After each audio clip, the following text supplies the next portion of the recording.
Hello friends, आप सभी को 26 जनवरी की हार्दिक शुभकामनाएं।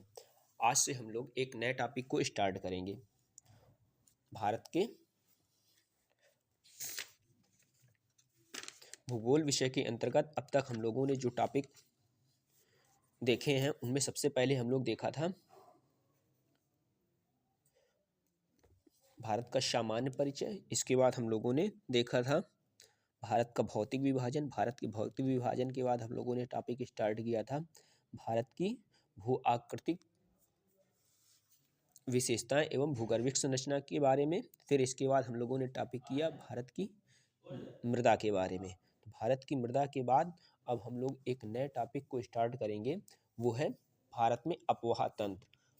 तो अपवाह तंत्र के टॉपिक में हम लोग जो हिमालयी अपवाह तंत्र है, हिमालयी अपवाह तंत्र अर्थात हिमालय से जो नदियाँ निकलती हैं उनके बारे में अध्ययन करते हैं, और जो प्रायद्वीपीय भारत से निकलने वाली नदियां हैं उनके बारे में अध्ययन करते हैं। साथ ही साथ ये जो नदियां प्रवाहित होती हैं उनकी सहायक नदियों का भी अध्ययन किया जाता है।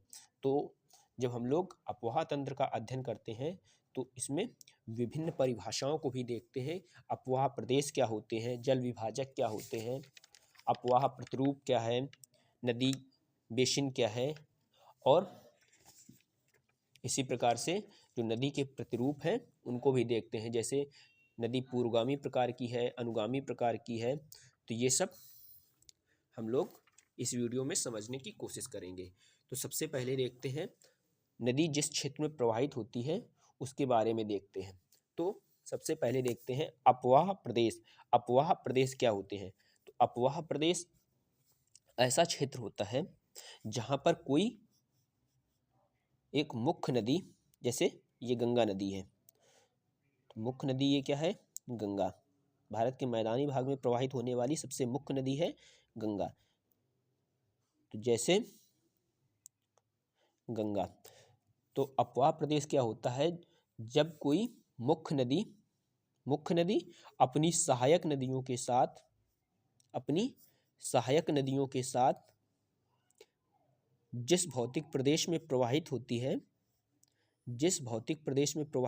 है उसे अपवाह प्रदेश कहते हैं। तो जैसे ये गंगा नदी है और गंगा की सहायक नदियां जैसे ये रामगंगा, गोमती, गंडक, घाघरा, महानंदा जैसी नदियां हैं। साथ ही साथ ये दक्षिण से जो आकर नदी मिलती है यमुना, और यमुना की सहायक नदियों द्वारा जो ये भौतिक प्रदेश में प्रवाहित होती हैं, तो यही प्रदेश क्या कहलाता है? ये अपवाह प्रदेश कहलाता है। तो एक बार फिर से इसे समझते हैं, अपवाह प्रदेश क्या होता है? तो मुख्य नदी अपनी सहायक नदियों के साथ जिस भौतिक प्रदेश में प्रवाहित होती है उसे अपवाह प्रदेश कहा जाता है। तो मुख्य नदी गंगा हो गई, और उसकी जो सहायक नदियां हैं जिस भौतिक प्रदेश में प्रवाहित होती हैं तो इसे कहा जाता है अपवाह प्रदेश। तो गंगा जिस भौतिक प्रदेश में प्रवाहित होती है तो इसे कहा जाता है गंगा का अपवाह प्रदेश, गंगा का अपवाह प्रदेश। अब देखते हैं हम लोग जल विभाजक। तो जल विभाजक क्या होते हैं इसको देखते हैं। तो जल विभाजक एक ऐसी उच्च भूमि होती है, ये क्या है? उच्च भूमि है। जल विभाजक एक ऐसी उच्च भूमि होती है जो विपरीत दिशा में अपवाह को निर्धारित करती है। तो जैसे ये क्या है? दिल्ली कटक। दिल्ली कटक जो है यह एक जल विभाजक के रूप में इसको देखा जाता है। इसके पश्चिम से जो नदियां निकलती हैं, पश्चिम से निकलने वाली नदियां अरब सागर में अपना जल गिराती हैं, और पूर्व से जो नदियां निकलती हैं, दिल्ली कटक के पूर्व से जो नदियां निकलती हैं वो बंगाल की खाड़ी में अपना जल गिराती हैं, बंगाल की खाड़ी में। तो जल विभाजक क्या होते हैं? तो जल विभाजक एक ऐसी उच्च भूमि होती है जो विपरीत दिशा में, विपरीत ये क्या है? पूर्व की दिशा है, ये है पश्चिम की दिशा। तो जो विपरीत दिशा में अपवाह को निर्धारित करती हैं, अपवाह को निर्धारित करती है या अपवाह प्रदेश को विभक्त करती है। तो जैसे ये पश्चिम वाला अपवाह प्रदेश हो गया अरब सागर का, और ये पूर्व में हो गया बंगाल की खाड़ी वाला। तो तो ये क्या है, विपरीत दिशा में विभक्त करती हैं। तो ऐसे क्षेत्रों को जल विभाजक क्षेत्र कहा जाता है। या ये जो जल विभाजक क्षेत्र होते हैं, ये कोई उच्च पहाड़ी क्षेत्र हो सकते हैं, पर्वतीय क्षेत्र हो सकते हैं, या कोई ऊंचा मैदानी क्षेत्र हो सकता है, या कोई पठार हो सकता है। तो भारत में जो मुख्यतः जल विभाजक वाले क्षेत्र देखे जाते हैं, तो उसमें एक हो गया दिल्ली कटक।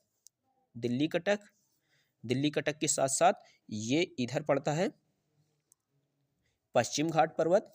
तो पश्चिम घाट के पूर्व से जो नदियां निकलती हैं वो बंगाल की खाड़ी में अपना जल विसर्जित करती हैं, और जो पश्चिम से नदियां निकलती हैं वो अरब सागर में अपना जल विसर्जित करती हैं। इस प्रकार से तो ये क्या है, एक ये जैसे पश्चिमी घाट पर्वत है, तो पश्चिमी घाट पर्वत भी एक जल विभाजक के रूप में इसकी अवस्थिति पाई जाती है। इसी प्रकार से यहाँ पर मध्य भारत में विंध्य पर्वत श्रृंखला देखने को मिलती है। विंध्य पर्वत श्रृंखला जो है, विंध्य पर्वत श्रृंखला जो है, यह भी एक जल विभाजक के रूप में कार्य करती है। तो इसके जो उत्तर से नदियां निकलती हैं वो गंगा की सहायक नदियां होती हैं। तो अर्थात इनका जो अपवाह प्रतु देखने को मिलता है, ये क्या है, गंगा नदी के साथ इसका मिलता है जाके। जैसे यहाँ से निकलती हैं चंबल, सोन जैसी नदियां हैं, ये क्या है, गंगा में जाकर मिलती हैं। तो ये, और इधर से जो दक्षिण से नदी निकलती है नर्मदा नदी, तो ये अरब सागर में अपना जल विसर्जित करती है।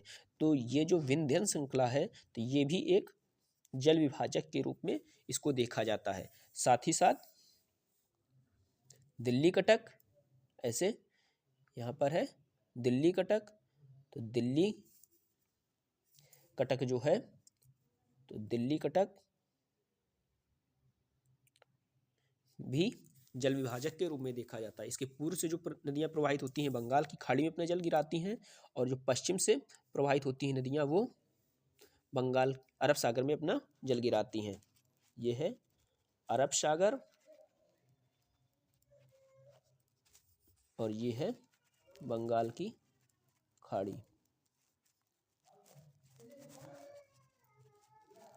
तो ये हो गया जल विभाजक के बारे में। इस वीडियो को यहीं तक रखते हैं। वीडियो अच्छा लगा हो तो वीडियो को लाइक करें, कमेंट करें, शेयर करें, और बेल आइकन को जरूर टिक कर लीजिए ताकि वीडियो सबसे पहले आपको प्राप्त हो सके। जय हिंद, जय भारत, और आप सभी को गणतंत्र दिवस पर्व की हार्दिक शुभकामनाएं।